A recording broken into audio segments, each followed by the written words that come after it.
हरे कृष्णा। नमस्कार दोस्तों, आप समस्त श्रोतागण का आपके YouTube चैनल जीवन अमृत पर हार्दिक अभिनंदन है। आज की वीडियो में हम बात करने वाले हैं एकादशी के बारे में। निर्जला एकादशी जो कि बेहद खास एकादशी मानी जाती है। हिंदू धर्म में एकादशी व्रत का एक विशेष स्थान है, जिसे भगवान श्री हरि की कृपा पाने के लिए एक मुख्य साधन के रूप में माना जाता है। वर्ष भर में कुल 24 एकादशियाँ आती हैं, लेकिन इन सभी में ज्येष्ठ शुक्ल पक्ष की एकादशी, जिसे आप निर्जला एकादशी कहते हैं, वो सबसे कठिन भी होता है और फलदायक भी मानी जाती है। इस उत्तम व्रत को करने से बहुत ही फलदायी होती है और विशेषता यह है कि इसमें अन्न और फल तो दूर, आप पानी तक ग्रहण नहीं कर सकते, इसलिए इसका नाम निर्जला पड़ा है। यह व्रत केवल शारीरिक तपस्या, मानसिक तपस्या और आध्यात्मिक अनुशासन का प्रतीक है। इस दिन व्रत करने वाले व्यक्ति को अपने भीतर संयम, श्रद्धा और अनुशासन रखना बहुत ही जरूरी होता है। भगवान विष्णु की उपासना करते समय अपने मन, कर्म, वचन से की उपासना श्रद्धा और भक्ति के साथ करनी चाहिए। इस व्रत को सबसे पहले कहा जाता है कि भीमसेन ने किया था, जो अपने भोजन प्रेम के कारण अन्य एकादशी व्रत नहीं कर पाते थे। लेकिन जब उन्होंने इस निर्जला व्रत का पालन किया तो उन्हें वर्ष भर की सभी एकादशियों के बराबर फल की प्राप्ति हुई। इसलिए इस व्रत को भीमसेनी एकादशी के नाम से भी जाना जाता है। निर्जला एकादशी कठिन तो है ही, लेकिन इसे एक तप का प्रतीक भी माना जाता है, जो कि जीवन में धैर्य, त्याग और आस्था और भक्ति भाव को जागृत करती है। मान्यता ऐसी भी है कि इस दिन विधि पूर्वक व्रत रखने से व्यक्ति को अक्षय पुण्य की प्राप्ति होती है, पापों से मुक्ति मिलती है और मरणोपरांत अंत में वैकुंठ धाम की प्राप्ति होती है। ऐसा माना जाता है कि निर्जला एकादशी उन लोगों के लिए बहुत श्रेष्ठ है जो लोग कोई भी एकादशी नहीं कर पाते। वो केवल अगर निर्जला एकादशी करते हैं तो उन्हें बाकी सारे एकादशियों का पुण्य फल प्राप्त हो जाता है। आप सब जानते हैं कि निर्जला एकादशी के दिन जल तो पिया नहीं जाता, पर कुछ ऐसे भी कारण हैं जिस समय जल का उपयोग करना पड़ता है। जैसे जो व्रतधारी व्यक्ति को पूजा के समय जो 3 बार आचमन करना होता है, तो उस समय थोड़ा सा जल लिया जाता है। जो लोग व्रतधारी अस्वस्थ हैं या कमज़ोर हैं, जो नहीं कर सकते हैं, तो वो भी थोड़ी मात्रा में जल पीना उनके लिए धर्मशास्त्र में भी लिखा गया है।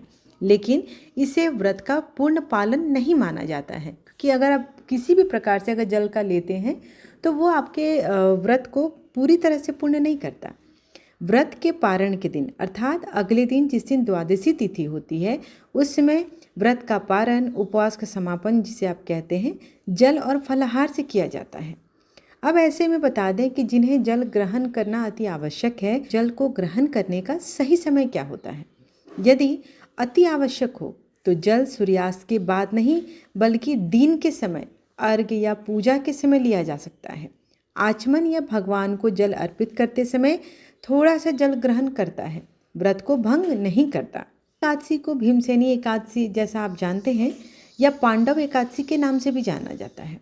ऐसी मान्यता है कि पांडवों में सबसे बलशाली भीमसेन थे और उन्होंने इस कठिन व्रत को रखा था और उन्हें वैकुंठ की प्राप्ति हुई थी। यह व्रत न केवल संयम का अभ्यास है, बल्कि यह माना जाता है कि इसे करने से साल भर की सभी एकादशियों का पुण्य फल एक साथ मिल जाएगा। यहाँ तक कि अधिक मास की एकादशियों का भी मिल जाता है। यही कारण है कि इसे साल की सबसे पुण्यदायक एकादशी माना जाता है। निर्जला एकादशी व्रत का मूल उद्देश्य इंद्रियों को संयम करना और भगवान के प्रति अपने मन को एकाग्रचित करने की विधि बताई गई है। वे सिर्फ इस निर्जला एकादशी को करके पूरा पुण्य अर्जित कर सकते हैं, इसलिए इसे महा एकादशी का भी नाम दिया गया है। तो आइए ऐसे पवित्र एकादशी की शुभ तिथि जानते हैं, पारण का मुहूर्त जानते हैं, जिस दिन ये एकादशी पड़ रही है उस दिन का पंचांग जानते हैं। संपूर्ण जानकारी आपको एक ही जगह दी जाएगी। दृक पंचांग के अनुसार निर्जला एकादशी की शुभ तिथि 6 जून 2025 को सुबह 2:15 से शुरू होकर 7 जून 2025 को सुबह 4:47 पर समाप्त होगी। इस दिन स्मार्त निर्जला एकादशी और वैष्णव निर्जला एकादशी नाम से दोनों दिन एकादशी पड़ रहे हैं। 6 जून 2025 शुक्रवार की एकादशी स्मार्त निर्जला एकादशी का व्रत रखेंगे और वैष्णव निर्जला एकादशी 7 जून 2025 को शनिवार के दिन रखा जाएगा। इस दिन व्रत करने वाले गृहस्थों के लिए देखा जाए तो यह व्रत 32 घंटे 21 मिनट तक रहेगा, लेकिन शास्त्रों में ऐसा बताया गया है कि किसी भी व्रत को 24 घंटे तक मान्य रखना चाहिए। यदि आप चाहते हैं कि 24 घंटे में अपने व्रत को पूर्ण कर लें और आपकी कोई दिक्कत भी न हो तो आप वैष्णव वाली एकादशी को रख सकते हैं। ये 24 घंटे बाद ख़त्म हो जाएंगे। जो लोग स्मार्त निर्जला एकादशी को रखेंगे जो कि 6 जून से है, तो देखा जाए तो वो गृहस्थ लोगों के लिए है और उसे भी आप 24 घंटे पर ही रखेंगे। तो आगे मैं आपको दोनों दिन के जो पारण का समय है वो भी बता देती हूँ।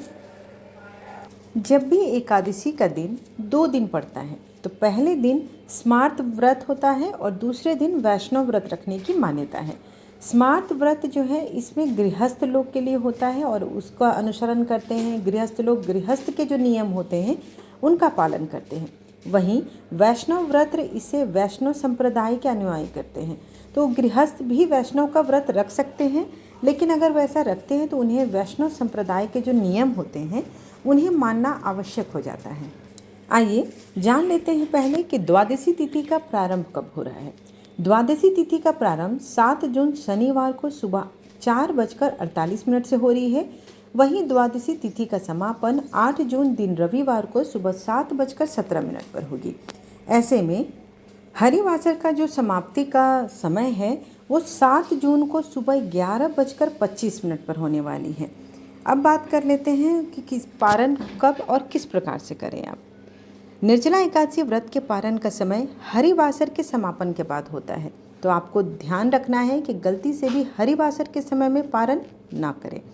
दूसरी बात, स्मार्त व्रत पारण, जो लोग स्मार्त व्रत रखे होंगे उनका जो पारण होगा 7 जून 2025 दोपहर 1:44 से 4:31 तक होगी। और जो लोग वैष्णव एकादशी को करेंगे उनके वैष्णव व्रत का पारण 8 जून 2025 सुबह 5:23 से 7:17 तक रहेगी। अब जान लेते हैं कि एकादशी के दिन पारण करने से पहले आपको किन चीज़ों का विशेष ध्यान रखना है। जैसा कि आप सब जानते हैं, एकादशी व्रत करने के अगले दिन व्रत को समाप्ति जिस दिन होता है उसे पारण कहते हैं। एकादशी व्रत के अगले दिन सूर्योदय के बाद पारण किया जाता है। एकादशी व्रत का पारण द्वादशी तिथि समाप्त होने से पहले कर लेना चाहिए। यदि द्वादशी तिथि सूर्योदय से पहले समाप्त हो गई हो तो एकादशी व्रत का पारण सूर्योदय के बाद ही किया जाता है। द्वादशी तिथि के भीतर पारण नहीं करने से पाप करने के समान हो जाता है। एकादशी व्रत का पारण हरिवासर के दौरान भी नहीं किया जाता। ये श्रद्धालु व्रत कर रहे हों उन्हें व्रत तोड़ने से पहले हरिवासर समाप्त होने की प्रतीक्षा करनी चाहिए। हरिवासर द्वादशी तिथि की पहली 1/4 अवधि को कहते हैं। व्रत तोड़ने के लिए सबसे उपयुक्त समय प्रातः काल का होता है। व्रत करने वाले श्रद्धालुओं को मध्याह्न के दौरान व्रत तोड़ने से बचना चाहिए। किसी कारण से, किसी वजह से अगर आपको प्रातःकाल पारण करने में सक्षम नहीं है तो उसे मध्याह्न के बाद पारण करना चाहिए। कभी कभी एकादशी व्रत लगातार 2 दिन भी बन जाते हैं, जैसे इस बार है। जब एकादशी व्रत 2 दिन हो जाए तब स्मार्त परिवारजनों को पहले दिन एकादशी व्रत करना चाहिए। दूसरे दिन एकादशी दूजी कहलाती है, जो कि सन्यासियों के लिए, विधवाओं के लिए और जिनको मोक्ष प्राप्ति के हो, जो वैष्णव धर्म को निहित होते हैं उनके लिए होती है। उसे दूजी एकादशी के दिन व्रत करना चाहिए। जब जब एकादशी व्रत 2 दिन होता है तब तब दूजी एकादशी और वैष्णव एकादशी एक ही दिन होती है। इसलिए हमें हमेशा प्रथम दिन अर्थात स्मार्त एकादशी को करना चाहिए यदि आप गृहस्थ धर्म का पालन करते हैं। करती हूँ कि आज की जानकारी आपको लाभप्रद लगी है। वीडियो पसंद आए तो वीडियो को लाइक, शेयर एंड सब्सक्राइब करना बिल्कुल न भूलें। धन्यवाद।